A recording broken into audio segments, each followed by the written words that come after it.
Welcome to On the Edge with April Mahoney Brains. Here, this is the spot where the conversation is pointed, the guests are sharp, and the responses are never dull. Welcome home, Brains. There's only one requirement to hang out on the edge, is that you open your big brain and close your small mind. Did you bring your thinking caps? It's time to put them on, because the conversation starts now. I was looking a little red, so I put on some of that green, green makeup. Oh, I never tried the green makeup. Well, only made me look like a damn Martian. Well, I put foundation on over it, but I don't wear makeup most of the time. But I was like, I'm gonna be on camera and I will look all red. Well, you know what? And I was on camera and I said, you know what, Laura's coming. I said, I better do something with myself and look like the cats drug me in. But Brains, look. We are on the edge, the place where the conversation is pointed, the guests are sharp, and the responses are never dull. And we have Laura Pence Atencio. Hello. Okay? She is the business, a podcaster. Now, she's getting ready to start a new podcast, but I want to talk a little bit about the previous one. We want to hear about her story, her journey, her truth, and we also want to hear about the Coach's Compass. That's going to be her latest and greatest project. Brains, you need to go back and listen to some of her previous episodes because she gives nuggets of information like a moi.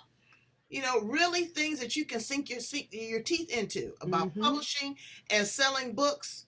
Because you know what? They think that a publisher is a marketer, and they're not. Nope. And you get jacked up, you have 1,000 books sitting there looking at you. I have so many books. I know. None of them are mine though. They're all client books. Wow. So let's start at the beginning. Tell my Brains a little bit about you, baby, with that blue hair. That blue hair is wearing me down. I love it. Oh, thank you. Yes, I've been dyeing my hair blue off and on since 1989. I used to be called Freak. Now I get compliments. I haven't changed, but the world has, and that's part of the. I know, right? That's part of the reason I think people should just be themselves and show up authentically, because there's only one you. So I have owned the Social Savvy Geek, which is a digital marketing agency, for the past 11 and a half years. And I started it when the market crashed. I was a financial advisor. Nobody was hiring full-time for marketing at the time. And if they were, you had to have 5 years in the trenches of marketing and a bachelor's in marketing, none of which I had. So I had discovered a natural talent for marketing. I was successfully getting clients to convert using social media as a financial advisor, which is actually fairly difficult. And so people were asking me to train and speak about social, but I couldn't take any money for it until I lost my job. Then all of a sudden they're like, oh, hey, we can pay you. And by the way, would you run our social media for us? And I decided that I would. And I officially put a name to it after the encouragement of some very important women in my life. And then over the years, I naturally decided that social media wasn't going to get the job done. And we need to add in email marketing, funnels, back-end systems for follow-up, a lot of structure. I was also an engineer for the Virginia Army National Guard, so I really think in spreadsheets and processes. And I just brought all my natural talents together to help speakers, authors, and podcasters who are coaches to grow their business sustainably. So that's what I do. They are. Well, that's an excellent way to pivot. And you are an analytical brain. I am split left-right evenly. I am ambivert. I fit Ambivert. I like that. I fit none of the boxes. I'm just. Is that a real word? Ambivert? Ambivert. Yes. It's when you show tendencies of extrovert and introvert, because it's a scale. It's not black and white. You are this or you are that. Really? So I don't have social awkwardness. Well, at least I don't think I have social awkwardness, but I love to get up on stage and speak. And I absolutely need tons and tons and tons of recharge time and alone time. And if I don't have I will talk myself out of going to a thing, but if I go, I'll have fun. I read, and I'm introverted more than anything. I spend most of my time camping or being out by myself. But when I'm around people, I love them individually or to be in front of them. But networking person to person to person to person, it's exhausting because introvert. So yes. Okay. Well, I'm going to have to put that in my big $25 word list. That's right. I've heard of that before. So how did you incorporate Geek? Because geek is sexy. I come by it naturally. See that Star Wars tattoo? Mm-hmm. Wow. So when I say geek, I mean like gaming. Oh, okay. Like I'm seriously a geek. I have been a Star Wars fan since my whole life. Got it from my mother, but also my dad taught radio and television broadcasting at William and Mary when I was little. So I've always he's been a tech and gadget and first adopter, and so I've always been like first. We had a computer at home and we had internet. As soon as it was available to the public, we had it. As soon as you could build websites, I built them. As soon as you could instant message, I was doing it. I've just always been kind of at the leading edge of technology. Yeah, a brain. But I'm more socially focused. It's all been about people, not coding. Like I don't code anything. I mean, at all. Well, that's beautiful. Because you're very smart and I can appreciate that, but you're a lot of fun too. So one day you got a wild hair in between the blue ones and you said, I'm going to start this podcast. Tell me a little bit about that. Well, the idea, in complete honesty, was not mine. I was approached by a local radio station here in Denver. And I mean, it's syndicated, it's not just local, but they approached me and they said, hey, you have this great online following, and we think that you would be a super awesome fit for our radio station. What do you think? And I mean, my ego said, yeah. So I went in, I talked, I did the math, I talked to my coaches, and I decided that actually would be a good fit for me. So I signed up to be on the radio. And one of the things that I liked best about it, it was produced and distributed as a podcast, which turned out to be the best part because I didn't get much from the radio aside from, look at me, I'm on the radio, which by the way, unnecessary. But the podcast side of it that I marketed myself really took off. And so, I loved being on the air. I loved being in the station. I loved having the recording, but yeah, I did too. I love working over and mentoring and learning things over at KPBS, but there's nothing like having your own thing. So I was in charge of my content 100%, which thank you for the compliments about it because that was all at my discretion. So yay. It is. So define what podcasting is to you. I feel like podcast is audio content that is like a radio show, but that you have full control over and you can produce the way you want and put out and distribute and market on your own. I know that people have video podcasts, but I personally prefer not to do video as much as possible because quite frankly, I don't want to put on makeup. I don't want to get camera ready. I do show up for my clients as I am with no makeup on because I think that needing to be made up puts women at a disadvantage, and I'm not okay with that. But I prefer audio because it really does even the playing field. You just show up and share your content, and it doesn't matter what you look like. It matters what is in your heart and what you share. And so I love podcasts. Let me add to that because I think podcasting is really cutting edge. I caught on to it 20 years ago. I've been doing this for a long time. You're ahead of your time. Exactly. That's what he said. Ooh, did he now? But, it is an independent news source. You are finding underdiscovered talent. You are getting authentic messages. Again, like you said, you can produce it, you can distribute it, and you get a lot more traction from the audio than the video. Yep. Because you're picking up by these RSS feeds. But people don't monetize their business. And you know what? When you've done it for 20 years, you've got a large following, you've interviewed some of the world's best, you've been to the lowest lows, all that brings value. Traction and associating your name with another person also brings traction. But a lot of people are confused. I caught on to it when I was like, wow, you see some of these commentators on MSNBC or CBS, they break off and they create a podcast. They just want to be heard independently from the mainstream broadcast that they're attached to. Yep. So you have to be careful also too, Brains, that what you associate your name and your brand to. I don't take sloppy seconds, baby. Just any old body. I'm not thrilled with any old body. Oh yeah, I'll be on your podcast. Hold on. There's a vetting process. Yeah, there is an application. Exactly. You have to be in alignment. You have to bring value. Your delivery. And if you're not a good person delivery, I got to figure out how much work I need to do to pull it out of you. Yeah. Well, and there have been a few interviews that I did that once they aired the one time as agreed, they were not promoted and they just kind of drifted into the background, because if you're going to get on my show and not provide value, but just try to showcase yourself and talk about yourself, that has no value to anybody but you.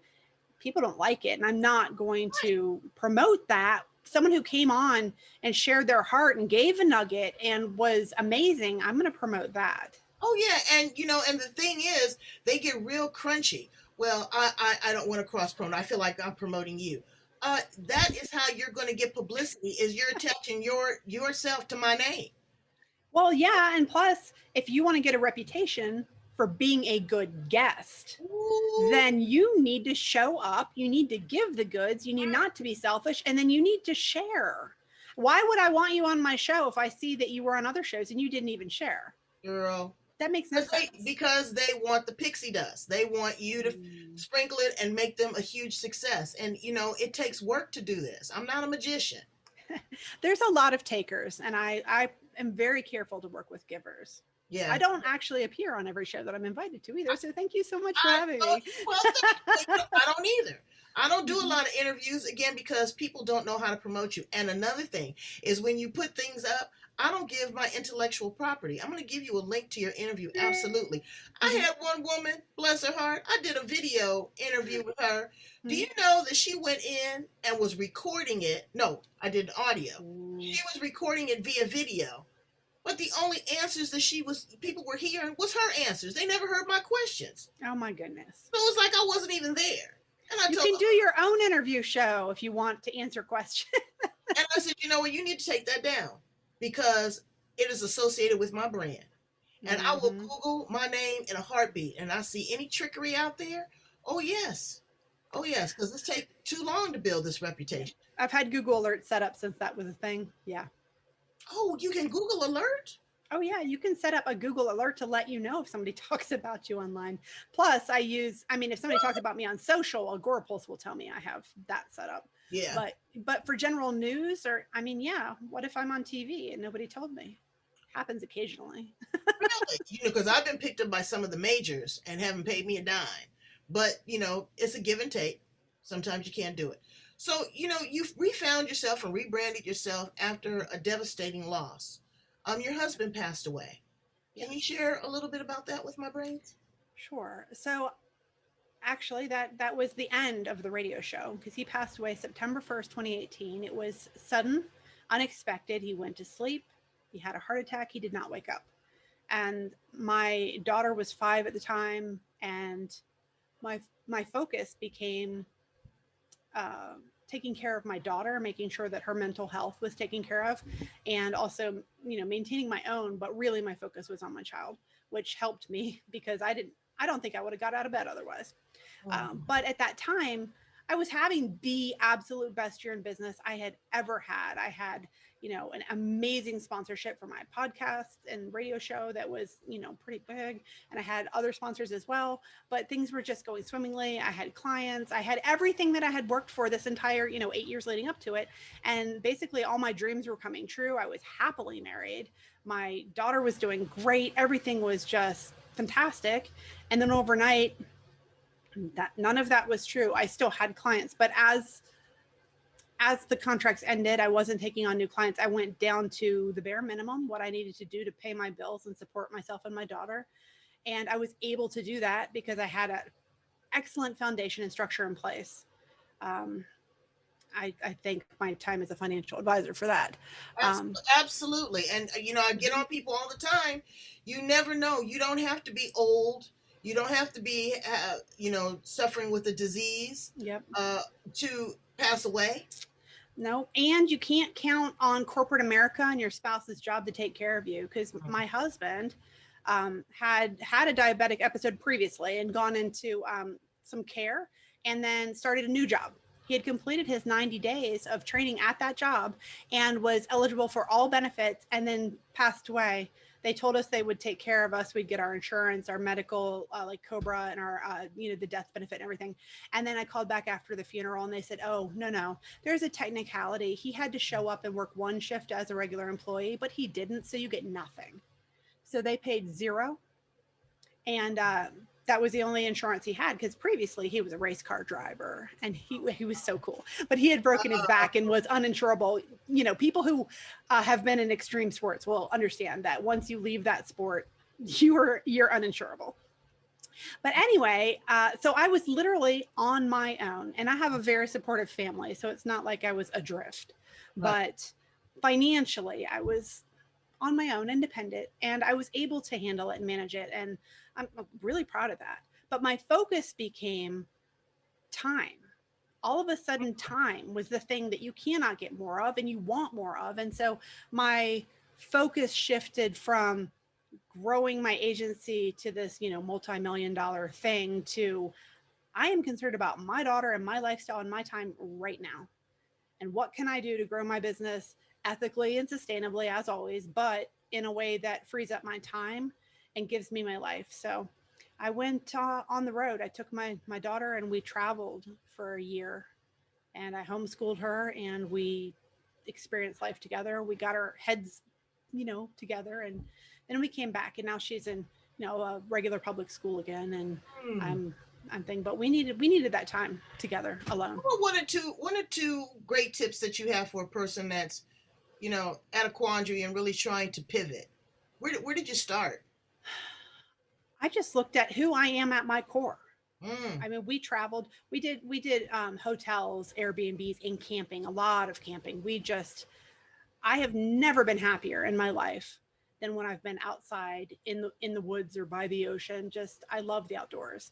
And now these days there is internet that you can have. So it was a working, I wasn't on vacation, I was working, but I managed it in a few hours a day and then had plenty of time to spend with my daughter. So I would say, look at your core and your values and what makes you happy and what's the most important things, and put those first. It's kind of like, if you're looking at the profit first method for your money, use the same method for your life. Like church, non-negotiable; family, non-negotiable. What are your non-negotiables? Right, absolutely. Put them in first and then build your business around that. Right. People will say, oh, you have to hustle and grind and you have to work all these hours. No, you don't. That's a lie. Stop it. And stop it. I know. Stop it. And that's what I have done. I have just really, I lost my mom a couple months ago, and I'm filling that space. The time that I would give her medication is the time I sit and read. The time that I was, again, maybe making her lunch. That's time for exercise. Yeah. And I'm checking myself into a wellness spa for 2 weeks. Ooh, yay. I know. Well, I'll see if I can do it, because it's not too far from my house, actually. And I told my husband, I said, Mr. Magnificent, I said, should I just come home every night? He goes, no. He says, because you're going to break the synergy. You're going to come home and we're going to be eating some pizza, and you're going to eat the pizza. Yes, you will. Or you're going to grab a beer. Or, you're going to sit there and not do what you want. He said, you need to have your mind, body, and spirit all connected in this place. So they're doing everything from a root follicle treatment to a colonic. Girl, they going to clean me from one to the other. I've never had that, but it sounds exciting. You know what? And I'm telling you, just imagine, your colon after 50. I don't want to imagine my colon. I know, and you never cleaned it. I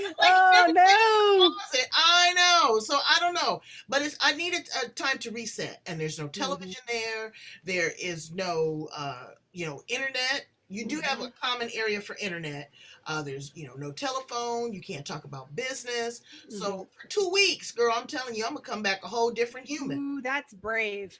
I mean, 2 weeks not talking about business. Woo, boy. Yeah. But I'm going there after I go to the Bruno Mars concert. Ooh, well, that's a nice way to reset. It is. So if you were not, doing the Coach's Compass and podcasting and in media, what would you do? What would be your career choice? seem like such a fun girl. But think, if it were just me and I didn't have a child and I'd have to go anywhere, I'd probably be some kind of a tour guide or park ranger or like scuba instructor or something really like, that'd be cool. you know. I mean, I was a lifeguard for like a decade. I was a competitive swimmer and springboard diver, and like I'm all about the water. I love everything to do with water. So some sort of park involving water and touring. Yeah. Wow, that seems like it'd be a lot of fun. Tell us a little bit about how you're going to set up the Coach's Compass. I would love to. So I met some very like-minded individuals in a high-level mastermind I've been participating in for the past year. Yeah, right, coming up on a year.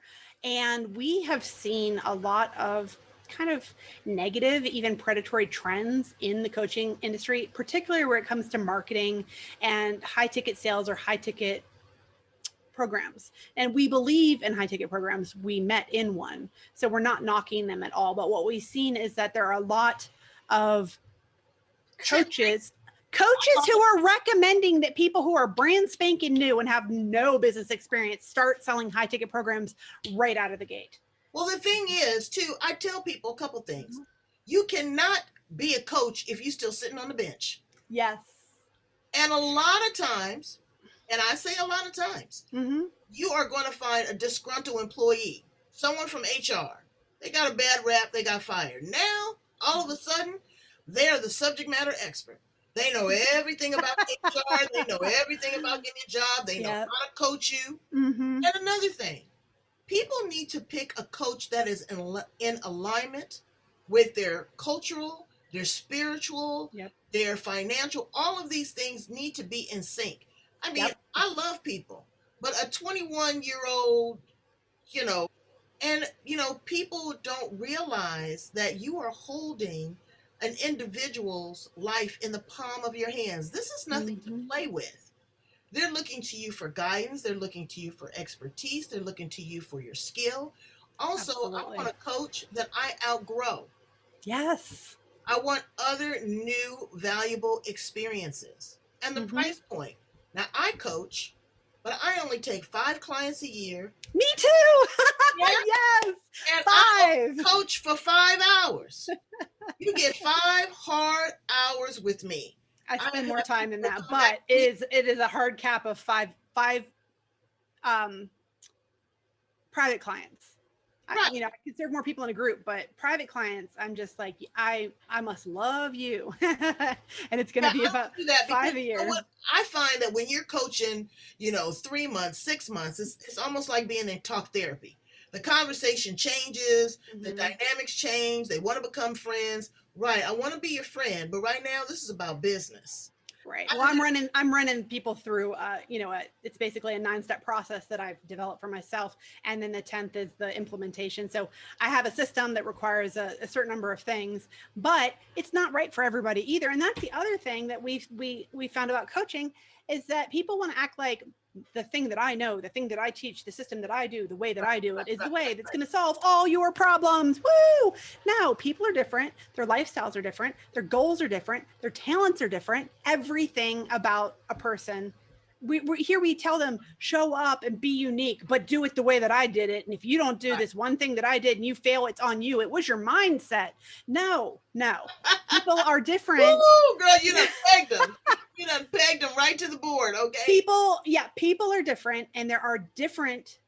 It's like businesses choose your own adventure. There's not one right answer. There are at any given time 3 things you could do that would take you to the next step, but it's which one is the best next thing for you. And sometimes that best next thing for you is not me. So I'm like the Santa in the Miracle on 34th Street. I send people away all the time. I'm like, oh, I could help you after you do this other thing. And some of them come back and some of them don't. I don't care. I want them to have the thing that is the next best thing for them. And if they, and I don't want to, when I coach people, I'm not trying to change you. I want to enhance you. I want to look at you from an eagle-eye perspective and swoop down, and we nest together to create the best birthing process that there is. I mean, absolutely, it is a process, and it is a collaboration. I'm not going to dictate to you what you do, but I tell you what, if you work with me, I got a checklist, and if you don't follow the certain things that I have set in place for you, then that's on you. It is. And I have a natural talent for creating order out of chaos and seeing missed opportunities. So I will come in and find the holes in your funnel and fix them. So my talent lies in helping kind of businesses that are stuck or plateaued that are already successful. And then I'm working on this membership site with Jack Tristal, who is in Brazil, and he's just amazing. And then Heather Ferris, who's out in Arizona, and she's just, amazing marketing expert, and he does branding. But the thing we all have in common is that we're calling out this bullshit. I don't curse a lot, but that word has to come out that one time. It's just, people can't live their lives this way. And I feel like people are being taken advantage of. And so the thing about this membership site is that we're going to start it. I think we're launching at, oh gosh, I was going to say $47 a month. And we're going to keep it. As it grows, the price will go up. It's not false scarcity. It's that the content will increase in value. And we're going to hold when we hit about $97 until we feel like it needs to go higher. But the idea is that it can serve coaches at whatever level they are, but primarily those who are fresh out of the gate and need to get started, need systems and processes and real help to have a foundation so they can grow ethically, sustainably, and in a way that serves them. So it's going to be, hey, you want to do a membership site? Here's how that works. Oh, you want to do a coaching program? Here's how that works. Start with individual, move to group. There's many avenues you could go, but we will do, there will be content that supports people in educating, because you need education at first, but then you got to take action. So we'll help people with accountability and action as well. But I mean, it's a beautiful thing. I'm really I know some people that coach that don't even have a checklist, that don't have an application process, that don't have a contract, that don't have agreements. What? No. Don't pay their taxes. Oh God, no. They think that this is they think that this is like an under the table kind of, Now that's some random hobby. I don't work with hobbyists. Yeah, you're not getting tips at a bar, Brains. You are really doing something important. And I think the word coach is oversaturated. Yeah. I like business concierge. I think, I'm more of a consultant. Yeah, and a teacher. I teach college classes, like the stuff that I teach in this group. I teach at Colorado Free University to adult continuing education students. And it's applicable, but to general business. But I prefer working with coaches because that's who I know. I've seen so many coaches. I know the ins and outs of many different types of coaching businesses. That's who I work with. But yeah, I am a teacher and an educator at heart, but I also have that nurturing side where I can help people with accountability and that kind of thing. But I don't consider myself a coach, but I work with coaches. Those are my people. Right. Absolutely. That's your tribe. Yeah. So tell me about your book. My book. So everything that I've been working is getting put together into a book, and it is on the horizon. Good. But it's not ready, not even close. Well, you know what? And it's a process. It is. It's a birthing process.